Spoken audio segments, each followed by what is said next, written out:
I still remember the exact moment Sophia returned after vanishing for 3 weeks. The mixture of relief, confusion, anger, and love hit me all at once. Just weeks earlier, we had been planning our wedding, the venue booked, the date set, guest list almost finalized. Then one ordinary morning, she casually mentioned needing a break and disappeared. Now she stood in our doorway looking refreshed, telling me she had been with her ex-boyfriend Daniel and asking if we could resume our wedding plans where we left off. Before I dive into this heartbreaking story, let me know where you are watching from in the comments. And please hit that like and subscribe button if you have ever had someone betray your trust in a relationship. I met Sophia at my college friend Trevor's birthday party 3 years ago.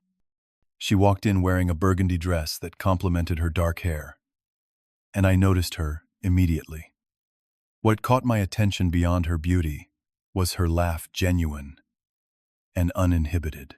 Trevor introduced us, mentioning we both shared a love for true crime podcasts and Italian food. Our conversation flowed effortlessly that night, covering everything from our favorite murder mysteries to our shared dream of visiting the Amalfi Coast someday. I asked for her number before leaving, and by the following weekend, we had our first date at a small Italian restaurant downtown. Sophia ordered in perfect Italian, impressing both me and the owner who came to chat with us. She told me about growing up in Seattle with her parents and younger brother, about majoring in marketing at Northwestern, and her ambitious 5-year plan at her current company. I shared my journey as a software developer, my recent promotion, and my close relationship with my parents, who live just an hour away. We discovered we both enjoyed hiking on weekends, preferred dogs over cats, and could quote entire scenes from our favorite comedy movies. The date lasted for hours, neither of us wanting it to end. In the months that followed, we created routines together. Sunday mornings meant farmers market trips followed by brunch. Friday nights were reserved for trying new restaurants. We took weekend trips to nearby states, staying in quaint bed and breakfasts. Sophia introduced me to sushi and rock climbing, while I taught her to appreciate science fiction novels and how to make my grandmother's famous apple pie. Sophia thrived in her marketing executive role, often telling me about the campaigns she managed and the clients she impressed. I admired her confidence during work calls and the way she commanded respect in meetings. She was close with her family, calling her mother almost daily and visiting her parents once a month. After a year of dating, I suggested moving in together.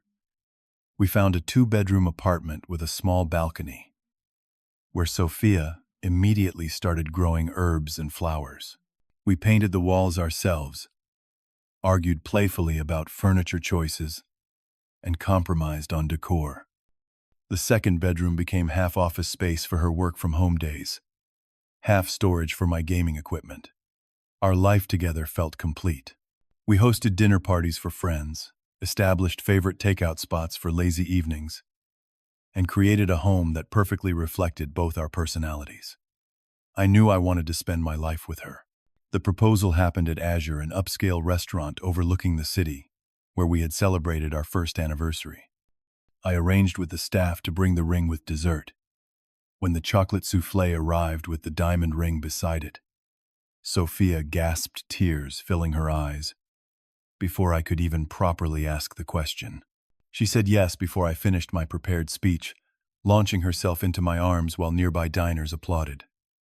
The 6 months that followed were filled with wedding planning excitement. Sophia created detailed spreadsheets for venue options. We spent weekends touring reception sites and evenings discussing guest lists. We tasted more cake samples than I could count, debated between band or DJ, and researched honeymoon destinations. Sophia seemed to thrive on organizing every detail, her marketing background showing in her color-coordinated planning binders. Looking back, there were subtle signs I dismissed. Occasional moments when Sophia would go quiet during wedding discussions, her enthusiasm temporarily dimming. Times when she would be absorbed in her phone quickly, putting it away when I entered the room. But I trusted her completely and attributed any distance to wedding stress or work pressure. I met her college friends at our engagement party. Jessica, her roommate from Northwestern, seemed oddly protective of Sophia, pulling her aside for whispered conversations several times that evening. Later, when helping clean up, Jessica mentioned something about Daniel saying he had really hurt Sophia years ago and she deserved someone better this time.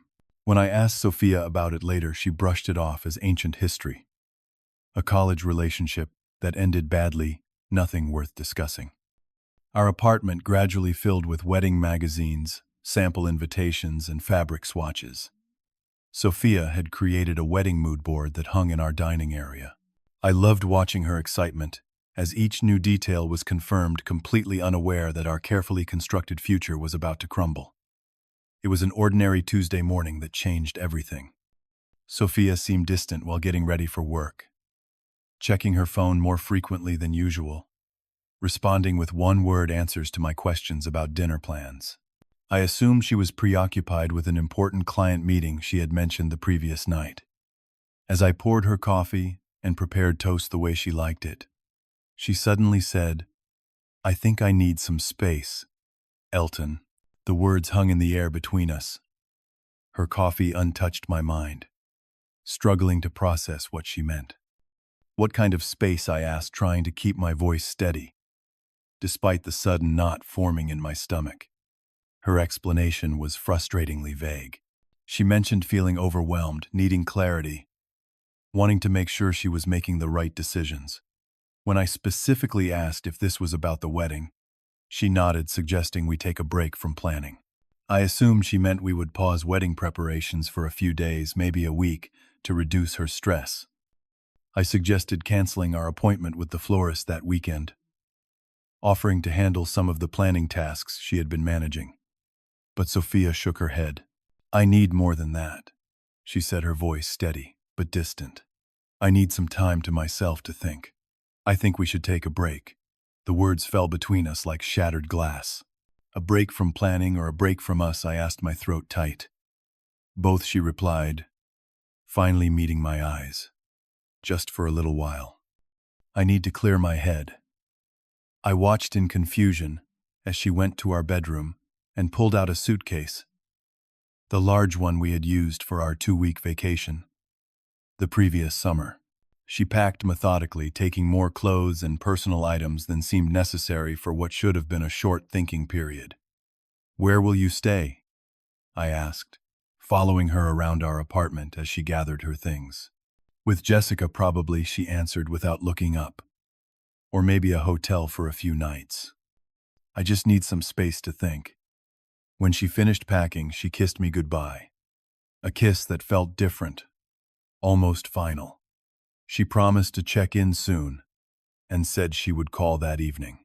Then she was gone, leaving me standing in our apartment, surrounded by half-finished wedding plans, completely blindsided by what had just happened. The first night I convinced myself this was a normal pre-wedding anxiety episode. By the second day, when my calls went to voicemail and texts received brief, uninformative responses, concern began to grow. On the third day, she texted that she needed more time than she thought and would be in touch when she was ready. A week passed, with minimal contact. Her texts were increasingly vague, offering no information about where she was staying or when she would return. When I suggested coming to talk in person, she refused, saying she was not ready yet. I reached out to our mutual friends, hoping for insight. Most seemed uncomfortable and evasive, changing the subject or claiming ignorance about Sophia's situation.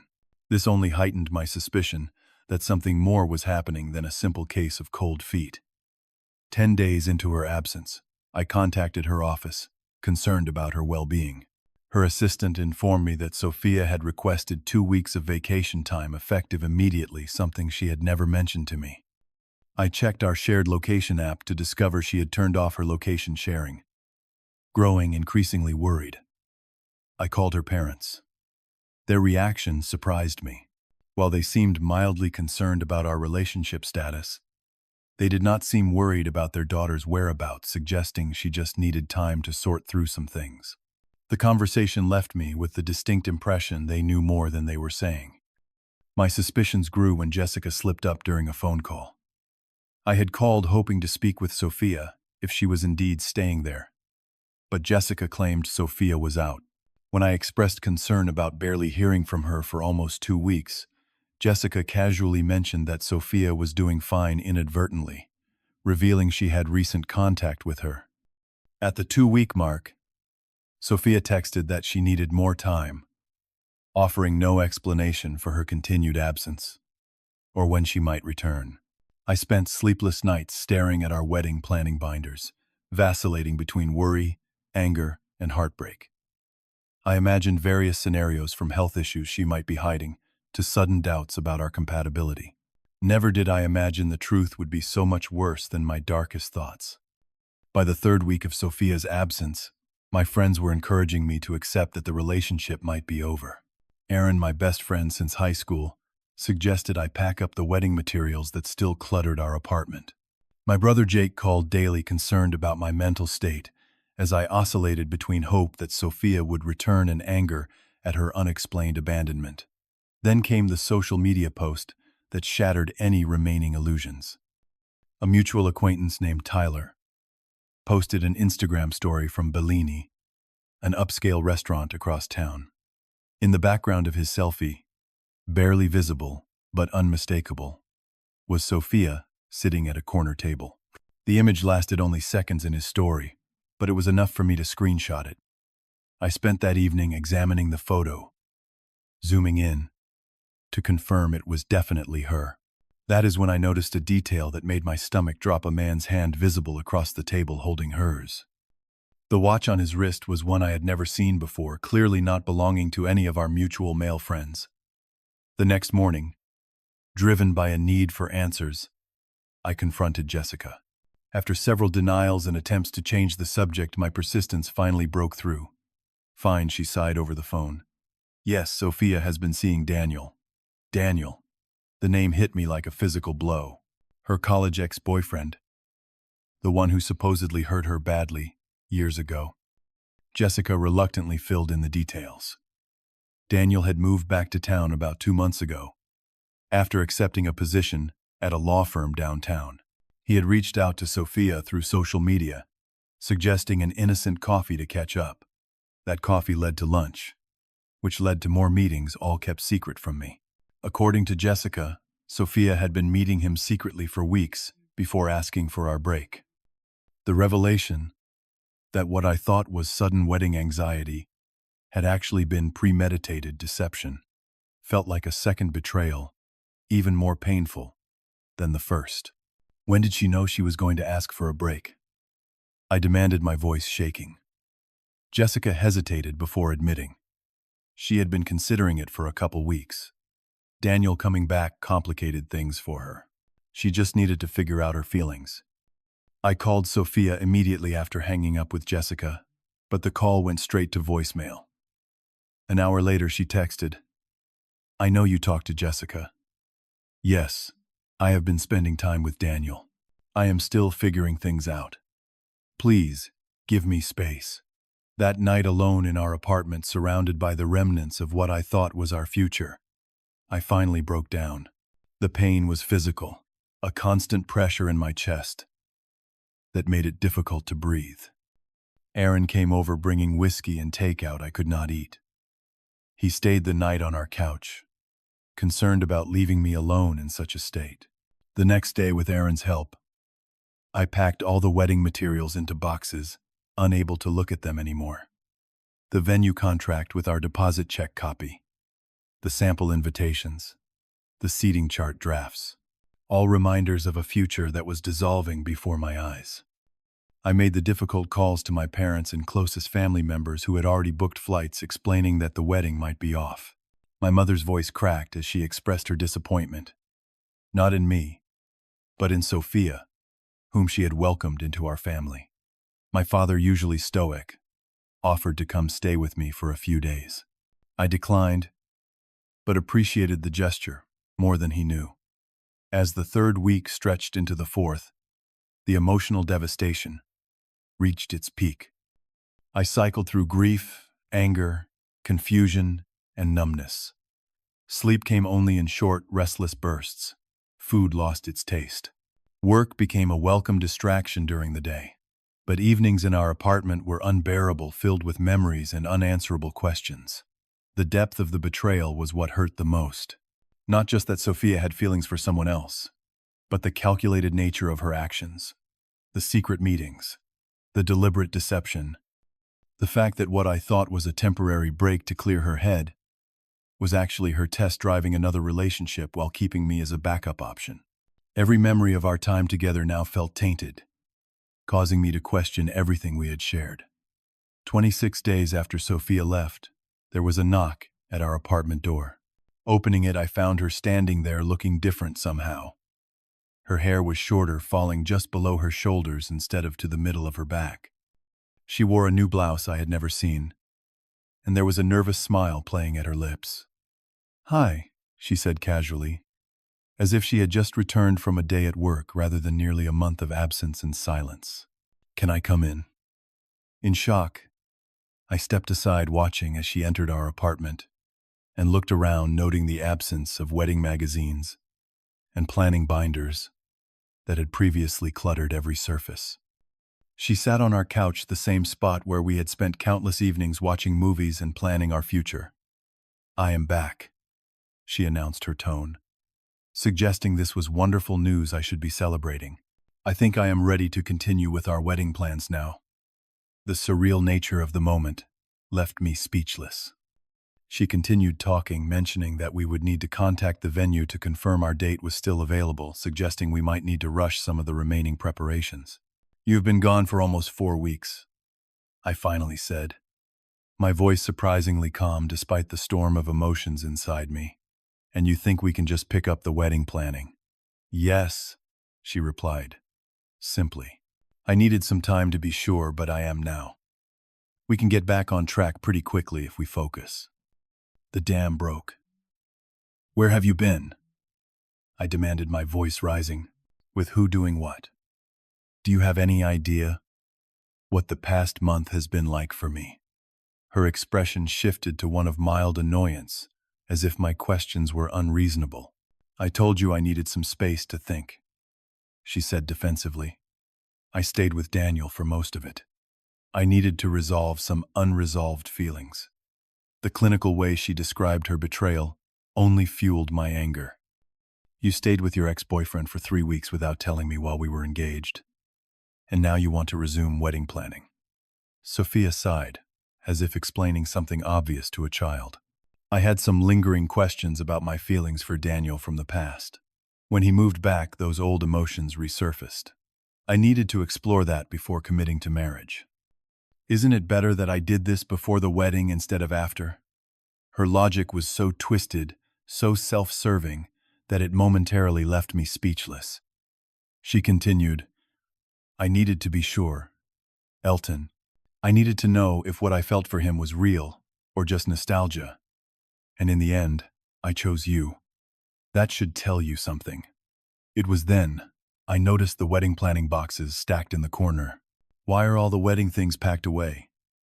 she asked, frowning. "Because I thought our relationship was over," I replied. "Because you disappeared for weeks to live with your ex-boyfriend while we were engaged." "I never said it was over," she countered. "I just said I needed a break." A moment of clarity cut through my pain. "Would you be okay with this if I had done it?" I asked quietly. "If I had told you I needed to go live with an ex-girlfriend for a month to see if I still had feelings for her while keeping you as a backup option?" "That is different," she said quickly. How she struggled to answer, finally saying, "I was being honest. I told you I needed space.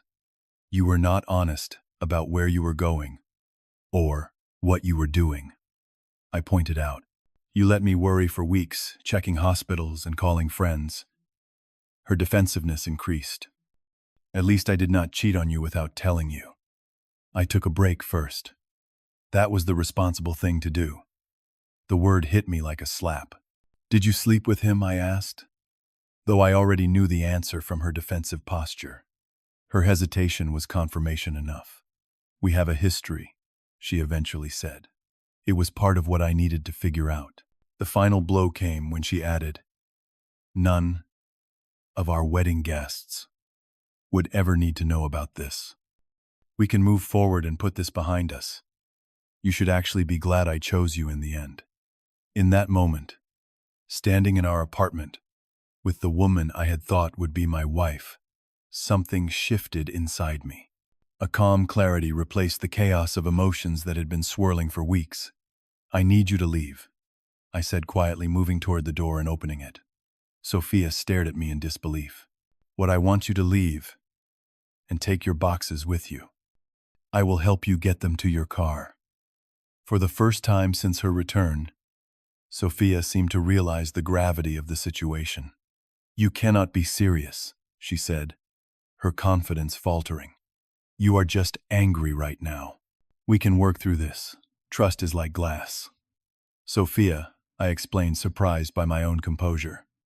"Once broken, even if you put the pieces back together, you will always see the cracks. Every time you are late coming home, every time you do not answer your phone every business trip, I would wonder, that is not a marriage I want. But I chose you," she exclaimed, her voice rising in pitch. "I came back." "You did not choose me," I countered.